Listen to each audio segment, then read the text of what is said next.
Hello, hello, beautiful people. Welcome back to another video in my Black History Not Taught in Schools mini-series featuring the Black History flashcards by urbanintellectuals.com. Urbanintellectuals.com. So that is where you can get these cards if you are interested in them. These videos are not sponsored. I'm simply doing them for like educational, entertainment purposes only, informational purposes only. Yeah, all of that. And it's simply because I know that there are a lot of figures that are not taught about during Black History Month, and there are a lot that can be highlighted. And so I feel that Black History Month should just be done away with, and it should just be Black history included with regular history. So, yeah, but because I don't know if that is what they are doing, I am simply highlighting these flashcards as a way to spread information. So, yeah, so, like I said before, if you're interested in these flashcards, you can head over to urbanintellectuals.com. They have 5 volumes of these cards. I am highlighting volumes 1 and volume 2. Volume 2 is the women only. So, let's get into this is day 47. So, here we go. And we got 2 women figures for us. So we have the Queen of Sheba, and Sojourner Truth. The Queen of Sheba and Sojourner Truth. So, yeah, let's check them out. So, there is the Queen. Her scepter and stuff looks so very familiar. Interesting. This is a most magnificent crown, though. So, the Queen of Sheba is a biblical figure. Yes, she is a biblical figure. In Sheba, women played an important role in society and were equal to men in nearly all spheres, with civil, religious, and military rights and duties, much like men. Features in Jewish, Muslim, and Christian, particularly Ethiopian Christian traditions. She is an anachronistic 7th century set piece meant to legitimize the participation of Judah in the lucrative Arabian trade. Okay. The oldest and most important of the South Arabian kingdoms.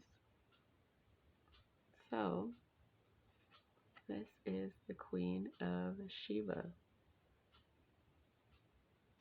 And actually, I have not read any of the biblical texts. That is something that I feel like I will at some point, but I don't know.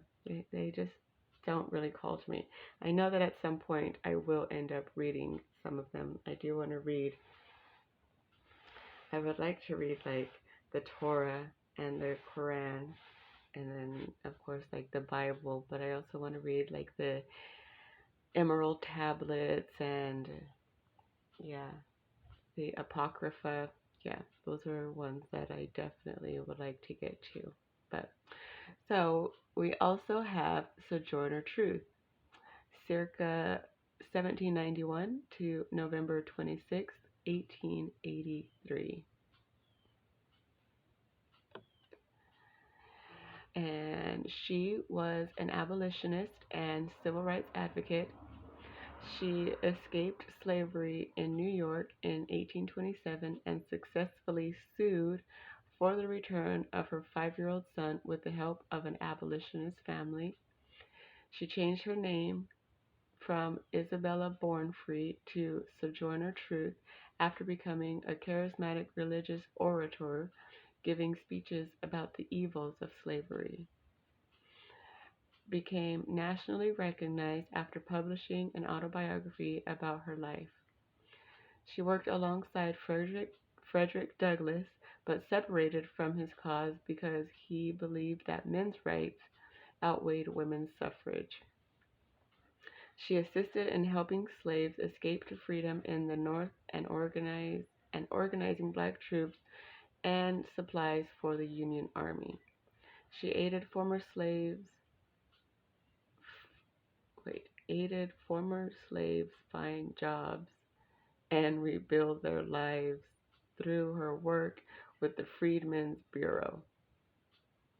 Okay, I yeah, that one's not grammatically correct, but she aided former slaves and helped them find jobs and rebuild their lives through her work with the Freedmen's Bureau. So, yeah.